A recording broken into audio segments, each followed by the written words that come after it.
Look at the setup we got today. A president publicly hammering the Fed for rate cuts week in, week out, a brand new Fed chairman handpicked by that president, and an inflation problem that hasn't actually gone away. It's only getting worse. And people have just stopped talking about it too, which, you know.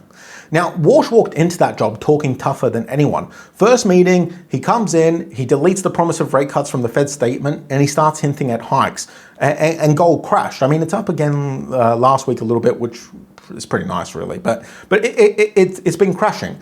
But Friday's job numbers, they've accelerated Trump and Warsh's plan, because a print of 57,000 jobs when you expected 110,000 and 74,000 more jobs deleted from the previous 2 months is the first real crack in this golden age of America's story.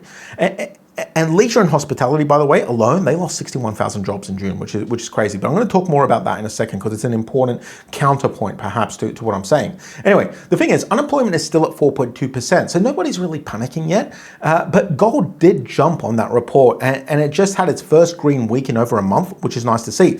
And here's where it gets properly interesting, because Warsh has already built himself an escape hatch to all of this.